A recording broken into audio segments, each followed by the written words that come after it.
I shout hooray, so that's my pocket money day. Although it's clearly understood that I only get it when I'm good. This week my parents have been told that I have been as good as gold. So after breakfast, 50p, my generous father gave to me. Like lightning down the road I ran until I reached the sweet shop man and bought the chocolates of my dreams, a great big bag of raspberry creams. There is a secret place I know where I quite often like to go. Beyond the woods, behind some rocks, a super place for delving chops. When I arrived, I quickly found a comfy-looking little mound, quite clean and round and earthy brown. Just right, I thought, sitting down. Here I shall sit all day long and eat until my chops are gone. I sat, I screamed, I jumped a foot. Would you believe that I had put that tender little rump of mine upon a giant porcupine? My backside seemed to catch on fire. 100 red-hot bits of wire, 100 prickles sticking in and puncturing my precious skin. I ran for home. I shouted, Mom, behold the prickles in my bum. My mom, who always keeps her head, bent down to look, and then she said, I'm personally not about to try to pull those prickles out. I think a job like this requires the services of Mr. Myers. I shouted, not the dentist, no. Oh, Mom, why don't you have the job? I begged her twice, I begged her thrice. The grown-ups never take advice. She said, a dentist is very strong. He pulls things out the whole day long. She drove me quickly into town, and there they turned me upside down upon the awful dentist chair, while two strong nurses held me there. And she dreaded Mr. Myers, waving a massive pair of pliers. This is, he cried, obviously, a new experience for me. Quite honestly, I can't pretend. I've never pulled things out from this end. I started pulling one by one, and yelling, my, oh my, what fun! I shouted, help! I shouted, ow! He said, it's nearly over now. For heaven's sake, don't squirm about. Here goes, last one coming out. The dentist pulled, and out it came. And then I heard the man exclaim, let us now talk about the feed. There'd be 50 guineas, please. My mother is a gutsy bird, never one to mince the word. She cried, my gosh, that's jolly steep. He answered, no, it's very cheap. My dear woman, don't you see that if it hadn't been for me, this child could go another year with prickles sticking in her ear. So that was that. Oh, what a day, oh, what a fuss. But by the way, I think I know why porcupines cover themselves in prickly spines. It is to stop some silly clowns from squashing them by sitting down. Don't copy me. Don't be a twit. Make sure you look before you sit. Thank you. My poem is called November Evenings by Gerald Bullet. Now in November evenings, when thick dark falls, filling our lanes and turning our motors into moles. No moon, no stars will glimmer, or flat longings to tell, head from house I hate that, but by fear of smell. Glows of my remembering, sound my inward ear, the rustle of dead leaves in a late London square.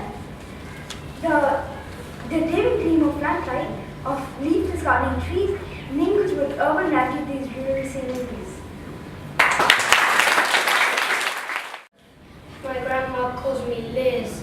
My sister calls me Lisa. The baby calls me Wiz. My uncle calls me Betsy. My grandpa calls me Beth.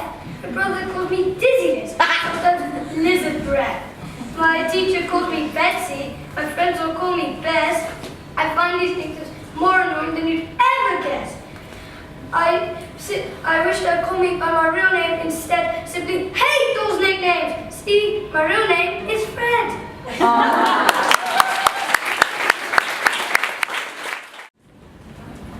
Rainbow by Christina Rubin. Boats sail on the rivers and ships sail on the sea, but clouds that sail across the sky are prettier than these. There are bridges in the river as pretty as you please, but the boat that bridges heaven and over tops of trees, and bills are off from the sky is prettier far than these. Thank you. I bought a Maserati by Ken Nesbitt. I bought a Maserati and a new Mercedes-Benz.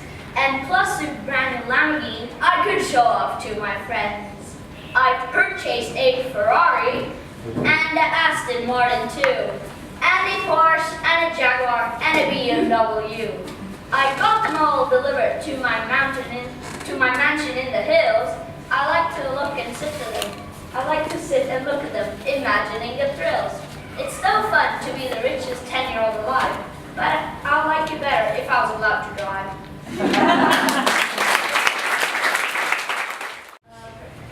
A poem called Before Agincourt by William Shakespeare. What's he that wishes so? My cousin, Westmoreland? No, my fair cousin, if we are marked to die, we are enow, to do our country loss, and if to live. The fewer men, the greater share of honor. God's will, I pray thee, not one man more. By Jove, I am not covetous for gold, nor care I who doth feed upon my cost. It yearns me not that men my garments wear, such outward things dwell not in my desires. If it be a sin to covet honor, I am the most offending soul alive.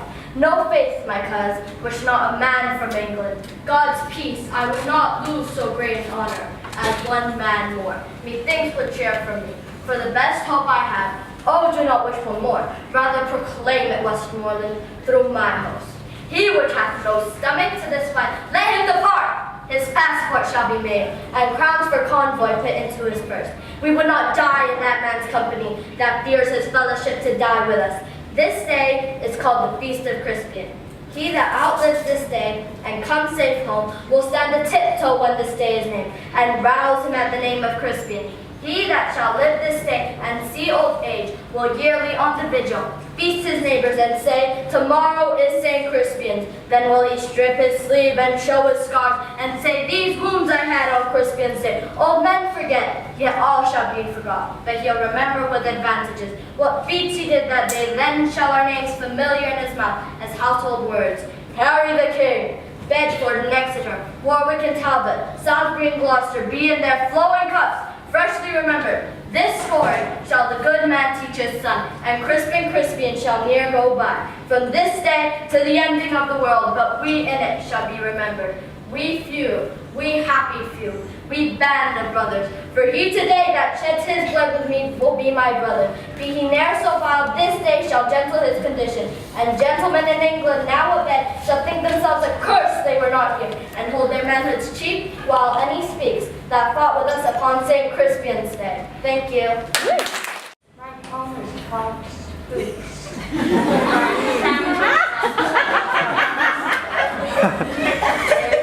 Bumping at my window, there's a monster at my door. They're bumping at my table, it's a smiling moon. There's a ghost on my bed. There's a witch's face. They used to be my family, so they just want Halloween!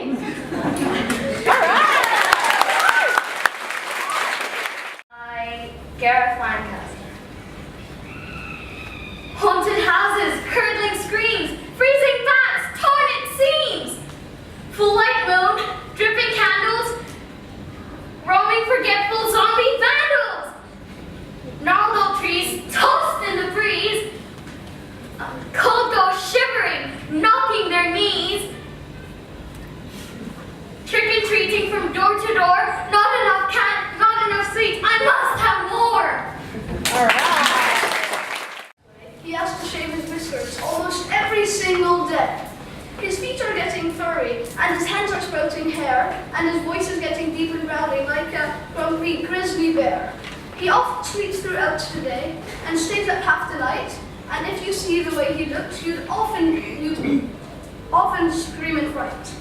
His clothes are ripped and dirty, like the stuff a werewolf wears, and his socks and shirts are shredded, and his pants have countless hairs. And if you ever meet him, you'll discover what I mean, for my brother's not a werewolf, he's just turning 17.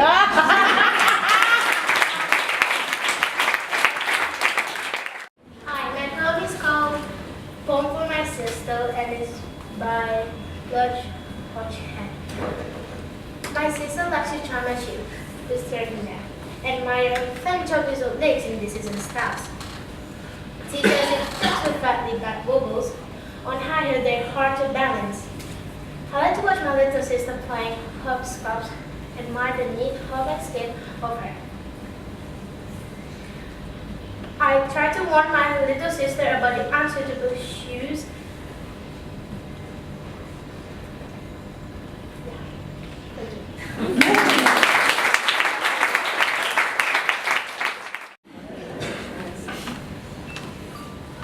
Hello, I'm reciting the poem called This England by William Shakespeare. This royal throne of kings, this sceptred isle, this earth of majesty, this seat of Mars, this ever Eden, dummy paradise, this fortress built by nature for herself, against infection in the hand of war, this happy breed of men, this little world, this precious stone set in the silver sea, which serves it in the office of a wall or is more defensive to a house, against the envy of this happier land, this blessed plot, this earth, this home, this England!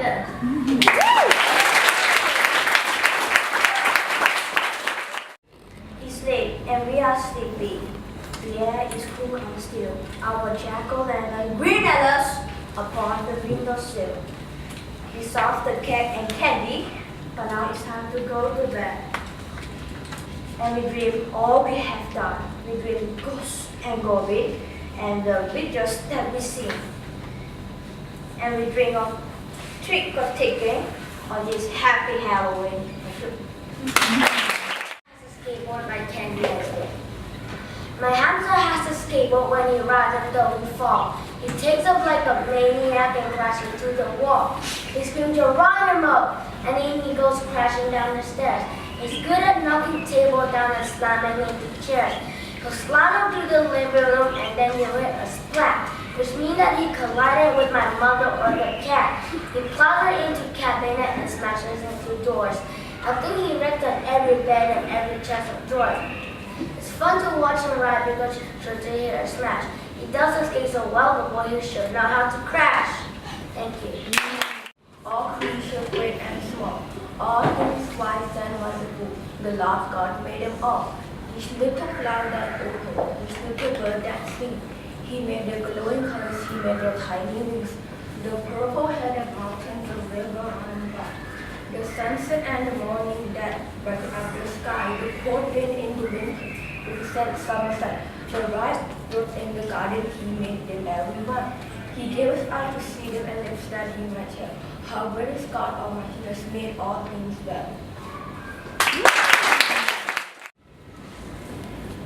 Our sun is gone. The car is snowing. Next door, my friends are going. Stretching, and yes, snowball.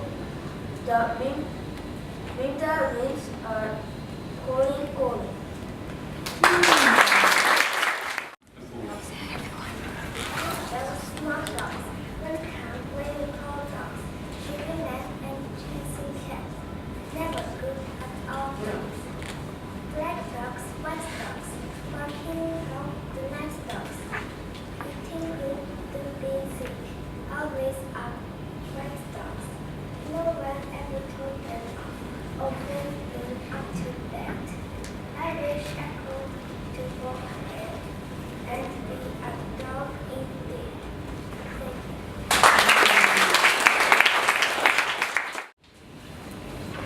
Hocus, hopping through the square. I'm a diplodocus. Chop. Grass for breakfast. I could eat a tree. Grass for lunch and dinner. And grass for tea. I'm a diplodocus. Hopping through the square. Chop. The end.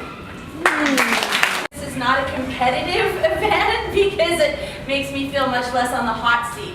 I've been coming, I think, for about 3 or 4 years now, is that right? I think so, yeah. To watch and to celebrate the poetry recitals. And every year it was always like, okay, we have to choose 3 or 4 kids who have done the best, and we have to give them this big award. And I think that was a very interesting way to do it. But I was really happy this year when you said this is more about a celebration of poetry, and how poetry can affect all of us in our lives, and how poetry can make all of our lives better, our lives richer. So what I want to do today, instead of saying, you know, a first prize and a second prize and a third prize or anything like that, is I want to just celebrate all of you for what you did, and perhaps highlight a few of the performances that I thought were particularly special today, that showed us something particularly powerful about poetry. Is that okay, Mr. Chan? Mm-hmm. Yeah? Okay, so first of all, congratulations to all of you. I know, I'm a drama teacher. I know how hard it is to get up and stand in front of people and have to recite something. And I know that moment when you lose your train of thought and you slowly forget what you're saying. And I thought you guys handled yourselves like true professionals up here. You all got up here, you believed in what you were saying, you had your idea of a character, and you just shone. And particularly those who are working in another language, that is so impressive that you are working in a language that you haven't, that perhaps you've been studying just for a few months or a few years. And to get up there and to do that so convincingly in front of a large audience is a fantastic example of risk-taking.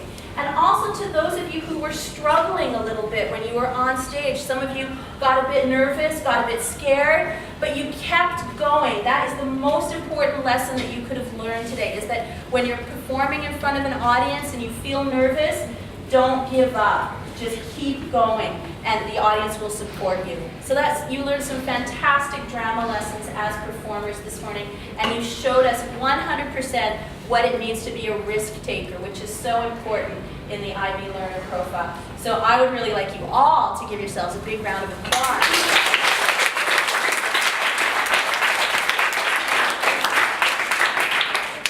So there's lots of amazing things about poetry. I write poetry, and I find that it's a wonderful way to express myself when I'm traveling or when things are happening in my life. And what we've learned today, the first thing I'd like to say is that poetry is timeless. Poetry is something that people have been writing for thousands and thousands of years as a way to express themselves, as a way to share their feelings, share their questions. So we had some performers today who chose to do poems that were very ancient, poems that were very old. And if I could ask those performers, I know Ann was one, and I'm sorry, I don't know your name. Bernie, and there was another girl who did something from Shakespeare, and Janice. Okay, great, thanks. If you chose to do a poem today that was showing us the history of poetry, that was showing us how it's been around in our society in different languages and different cultures for thousands of years, you guys stand up and we'll applaud you. Stand on up. Okay.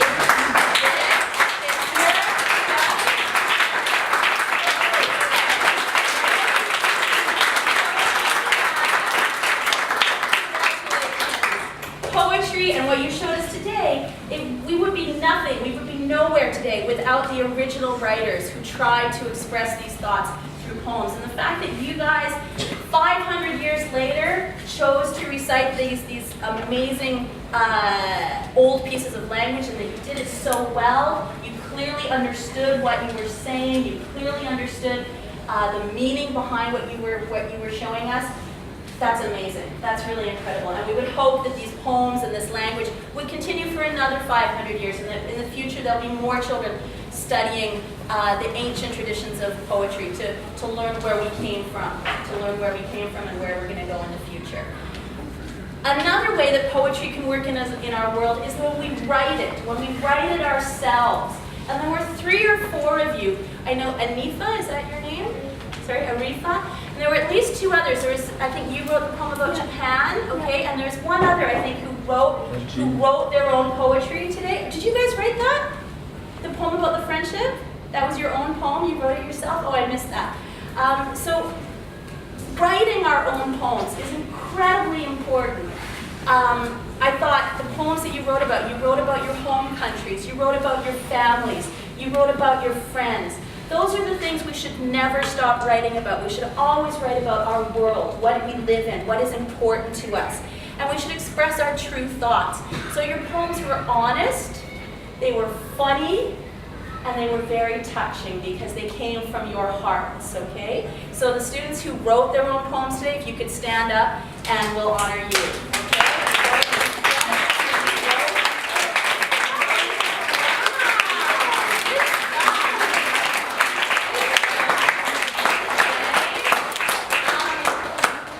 There were a couple of other things I wanted to mention. I think that the other thing that is amazing about poetry is that it can happen in any culture, in any language. And there was an incredible, sorry, I don't know these guys, so it's going to sound a little bit, how you choose your poems are incredible. Sometimes you can choose a poem that was written for children, like Shel Silverstein, and he's a lot of fun and he's very entertaining for us to listen to. And sometimes you can choose a poem that is more difficult, much more challenging. There was a boy who wrote a poem that sounded like it came from Australia. Okay, yeah, who read a poem, yeah, okay. And that was clearly something that came from another part of the world. It was very, very difficult language to learn and to communicate. And then there was another boy who did, who did an amazing poem that was in the morning. It was by a Japanese writer. In the morning, yes, you, yeah, what's your name? Risa. Can we celebrate you guys? Could you guys both stand up and we'll just, what you chose?